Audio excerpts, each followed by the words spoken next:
Dans un petit village reculé au cœur de l'Afrique de l'Ouest, vivait un homme nommé Kofi, maçon de profession, connu pour son ambition et son goût du travail bien fait. Après des années de labeur dans les villes voisines, il décida de revenir dans son village natal pour y construire la maison de ses rêves. Il voulait une demeure solide, spacieuse, et surtout, bâtie de ses propres mains. Il avait économisé chaque franc, refusé les plaisirs faciles, et maintenant, il était prêt. Le terrain qu'il choisit se trouvait à l'extrémité du village, un endroit que les anciens évitaient sans vraiment expliquer pourquoi. Les enfants n'y jouaient jamais, les animaux s'y arrêtaient rarement, et même les oiseaux semblaient contourner la zone. Mais Kofi, rationnel et moderne, ne croyait pas aux superstitions. Pour lui, c'était juste un terrain abandonné, parfait pour son projet. Il acheta le terrain à bas prix, ce qui le conforta dans son choix. Il ne posa pas de questions. Il ne chercha pas à savoir pourquoi personne ne voulait y construire. Il se mit au travail immédiatement. Pendant les premières semaines, tout se passa bien. Les fondations furent posées, les murs montés, et la structure prenait forme. Kofi travaillait seul, avec une rigueur presque obsessionnelle. Il parlait à sa maison comme à un enfant qu'il élevait. Il lui donnait un nom, abri de paix. Mais dès que le toit fut posé, les choses commencèrent à changer. La première nuit qu'il passa dans la maison fut étrange. Il entendit des bruits de pas dans le couloir, alors qu'il était seul. Il se leva, vérifia chaque pièce, mais ne trouva rien. Il mit cela sur le compte de la fatigue. La deuxième nuit, il entendit des chuchotements. Des voix basses, indistinctes, comme si plusieurs personnes parlaient derrière les murs.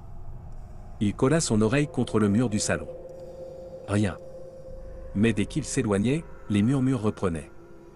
La troisième nuit, il rêva d'un vieil homme au visage couvert de terre, qui lui disait « Tu as dérangé notre sommeil. Tu dois partir. » Kofi se réveilla en sueur. Il se moqua de lui-même. Il n'allait pas laisser des rêves le faire fuir. Il était un homme de science, pas de peur. Mais les jours suivants, les phénomènes s'intensifièrent. Un matin, alors qu'il peignait le mur de la chambre, il entendit clairement une voix dire « Pourquoi nous as-tu oubliés ?» Il lâcha son pinceau. La voix venait du mur. Il recula, le cœur battant. Il se mit à rire nerveusement. Peut-être un voisin ? Mais il n'y avait personne autour. Il sortit, fit le tour de la maison. Rien. La nuit suivante, les voix se firent plus nombreuses. Elles parlaient en langues anciennes, certaines qu'il ne comprenait pas. D'autres pleuraient. D'autres criaient. Il n'arrivait plus à dormir. Il commença à noter les phrases qu'il entendait. Ce sol était sacré. Tu as piétiné nos tombes. Nous ne trouvons plus le repos. Il consulta un vieil homme du village, Tonton Pao, réputé pour sa sagesse. Quand Kofi lui parla du terrain, Pao pâlit. Ce terrain était un ancien cimetière. Il y a longtemps, avant même que le village ne soit ce qu'il est aujourd'hui. Les ancêtres y reposaient. Mais les jeunes ont oublié. Tu as construit sur des âmes en peine. Kofi sentit un frisson lui parcourir l'échine. Il demanda ce qu'il pouvait faire. Tu dois honorer les morts. Leur parler. Leur demander pardon. Et surtout, ne les ignorez pas. Le soir même, Kofi alluma des bougies dans chaque pièce. Il plaça des calebasses d'eau, des feuilles de cola, et du sel, des offrandes traditionnelles. Il s'agenouilla au centre de la maison et parla. Je ne savais pas. Je vous demande pardon. Je ne suis pas venu pour vous chasser. Je veux vivre en paix, avec vous. Les voix se turent. Le silence fut lourd, mais apaisant. Pendant 3 jours, il répéta le rituel. Les murmures cessèrent. Il crut que tout était réglé. Mais la nuit suivante, il entendit une voix différente. Une voix féminine, douce, mais triste. Tu as oublié ma tombe. Je suis encore là. Le lendemain, Kofi décida de creuser dans le jardin, là où il avait planté un manguier. À 1 mètre de profondeur, il trouva une pierre plate, gravée de symboles anciens. Sous la pierre, un tissu décomposé, et des ossements. Il appela Tonton Pao, qui confirma. C'est une tombe oubliée. Une jeune fille, morte trop tôt. Elle n'a jamais été honorée. Kofi organisa une cérémonie. Il invita les anciens, fit des offrandes, chanta des prières. Il planta un arbre à côté de la tombe, avec une plaque. Ici repose une âme oubliée. Que la paix soit avec elle. Cette nuit-là, il rêva de la jeune fille. Elle souriait. Elle lui dit. Merci. Maintenant, je peux partir. Kofi pensait que tout était terminé. Mais les murs avaient encore des secrets. Des voix qu'il n'avait pas encore entendues. Des histoires enfouies dans les fondations de sa maison. La paix était temporaire. Et le passé n'avait pas fini de parler. Depuis la cérémonie en l'honneur de la jeune fille, Kofi avait retrouvé un semblant de tranquillité. Les voix s'étaient tues, les nuits étaient plus calmes, il avait même commencé à inviter des proches à visiter sa maison. Il croyait avoir rétabli l'équilibre entre les vivants et les morts. Mais comme souvent avec les choses anciennes, ce n'était qu'une couche superficielle. Les fondations de sa maison cachaient encore des vérités que même les anciens du village avaient oubliées. Un jour, en nettoyant une pièce qu'il utilisait comme débarras, Kofi trouva un vieux carnet glissé derrière une planche du mur. Le cuir était abîmé, les pages jaunies, mais l'écriture était encore lisible. C'était le journal d'un homme nommé Abdoulaye, daté de 1947. Kofi lut les premières lignes. Ce terrain est sacré. J'ai tenté de le cultiver, mais les esprits ne veulent pas. Ils m'ont parlé. Ils m'ont montré des choses que je ne peux oublier. Le journal racontait les expériences d'Abdoulaye, un ancien du village qui avait tenté de transformer le cimetière en champ. Il avait vu des ombres, entendu des pleurs, et fini par abandonner le terrain, le déclarant maudit. Mais une page attira particulièrement l'attention de Kofi. Il y a une tombe que personne ne doit toucher. Celle du gardien. Il veille sur les autres. Si on le dérange, tous les morts se lèveront. Kofi sentit son cœur s'accélérer. Il se demanda où pouvait se trouver cette tombe. Il n'avait jamais vu de pierre particulière, ni de signe distinctif. Il décida de chercher. Il passa plusieurs jours à sonder le sol autour de la maison, à la recherche d'un indice. Il interrogea les anciens, mais personne ne se souvenait d'un « gardien ». Certains disaient que c'était une légende, d'autres qu'il ne fallait pas remuer le passé. Mais Kofi était déterminé. Il ne voulait pas vivre dans l'ignorance. Un matin, alors qu'il creusait près du puits, sa pelle heurta une dalle de pierre. Elle était noire, lisse, et gravée d'un symbole qu'il n'avait jamais vu, un cercle entouré de 4 points. Il appela tonton Pao, qui pâlit en voyant la dalle. « Tu l'as trouvé. C'est le gardien. Tu ne dois pas ouvrir cette tombe. » Kofi hésita. Mais la curiosité était trop forte. Il voulait savoir. Il voulait comprendre. Contre les conseils de Pao, Kofi décida d'ouvrir la tombe. Il retira la dalle, creusa lentement, jusqu'à découvrir un cercueil en bois noir, intact malgré les années. Il l'ouvrit. À l'intérieur, un corps parfaitement conservé. Le visage était paisible, les mains croisées sur la poitrine. Mais ce qui le troubla, c'étaient les yeux, ouverts, comme s'il le regardait. Soudain, un vent glacial traversa la maison. Les murs tremblèrent. Les bougies s'éteignirent. Et les voix revinrent. Mais cette fois, elle hurlait. « Tu as réveillé le gardien. Il ne devait jamais être dérangé. Maintenant, nous ne sommes plus retenus. » La maison devint un lieu de terreur. Les murs saignaient. Les portes claquaient seules.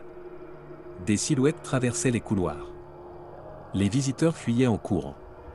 Même les animaux du village refusaient d'approcher. Kofi ne dormait plus. Il entendait des cris toute la nuit. Il voyait des visages dans les miroirs. Il sentait des mains invisibles le toucher. Il comprit qu'il avait commis une erreur. Une grave erreur. Il retourna voir tonton Pao, qui lui dit « Tu dois refermer la tombe. Mais ce ne sera pas suffisant. Tu dois faire appel au Nganga, le maître des esprits. » Le Nganga vivait dans la forêt, loin du village. On disait qu'il parlait aux morts, qu'il connaissait les secrets des anciens. Kofi partit à sa rencontre, accompagné de Pao. Le Nganga les reçut en silence. Il écouta l'histoire, puis dit « Tu as réveillé ce qui ne devait jamais l'être. Le gardien n'est pas un homme. C'est un lien. Un verrou. Et tu l'as brisé. » Il prépara un rituel complexe, des poudres, des chants, des danses, des invocations. Il demanda à Kofi de jeûner pendant 3 jours, de ne parler à personne, et de dormir à même le sol. Le 3e jour, ils retournèrent à la maison. Le Nganga entra seul dans la pièce du cercueil. Il resta des heures. Des bruits étranges s'échappaient.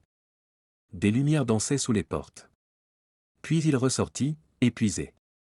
Le gardien est apaisé. Mais les autres, ils veulent encore parler. Kofi avait refermé la tombe. Il avait fait appel aux Nganga. Mais les voix n'étaient pas parties. Elles étaient plus calmes, plus organisées. Elles racontaient des histoires. Des secrets. Des vérités oubliées. Et Kofi comprit que sa maison n'était pas juste un abri. C'était un sanctuaire. Un lieu de mémoire. Depuis le rituel d'une Nganga, la maison de Kofi n'était plus un lieu de peur, mais de mystère. Les voix ne hurlaient plus. Elles chuchotaient, racontaient, enseignaient. Chaque nuit, Kofi entendait des récits venus d'un autre temps, des histoires de guerre, d'amour interdit, de sacrifice, de sagesse oubliée. Il ne dormait pas beaucoup, mais il n'était plus effrayé. Il écoutait. Il écrivait. Il devenait le gardien des mémoires. Une nuit, une voix grave lui parla. « Je suis Bantou, ancien chef du village. J'ai été trahi par mon frère. Mon histoire a été effacée. Mais je suis encore là. » Une autre nuit, une voix féminine. « Je suis Aminata, morte en couche. Mon enfant n'a jamais été nommé. Je veux qu'on se souvienne de moi. » Kofi commença à noter chaque histoire dans un grand cahier. Il créa une pièce spéciale dans sa maison, qu'il appela la chambre des mémoires. Il y plaça des objets symboliques, des dessins, des mots. Les anciens du village commencèrent à venir. Ils écoutaient les récits. Certains reconnaissaient des noms oubliés.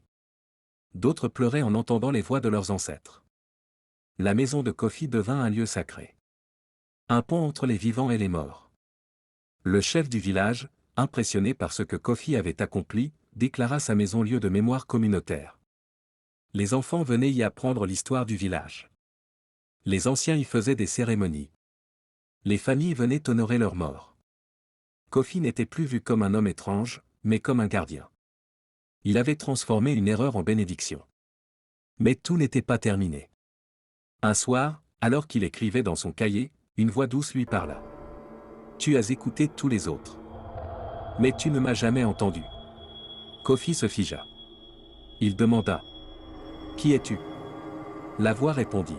« Je suis la maison elle-même. Je suis faite de terre, de pierre, de mémoire. Tu m'as réveillé. Tu m'as nourri. Et maintenant, je veux te donner quelque chose. » Kofi sentit une chaleur l'envahir. Il ferma les yeux. Il vit des images, des visages, des lieux, des batailles, des naissances. Il comprit que la maison était vivante. Qu'elle contenait l'histoire du sol, du peuple, du temps. Des années passèrent. Kofi vieillit. Il continua d'écrire, d'écouter, de transmettre. Il forma des jeunes pour qu'ils prennent le relais. Il leur apprit à respecter les morts, à écouter les murs, à ne jamais oublier. Un matin, il s'assit dans la chambre des mémoires, ferma les yeux, et ne se réveilla plus. Le village organisa une grande cérémonie. On grava sur la porte de la maison. Ici repose Kofi, gardien des âmes. Que sa mémoire vive à travers les murs. Morale de l'histoire. Ne méprise jamais le passé. Ce qui est enfoui n'est pas oublié. Les lieux ont une mémoire, les murs ont une voix, et les morts ont encore des choses à nous dire. Kofi a appris que l'écoute, le respect et la transmission sont les clés pour transformer une erreur en héritage.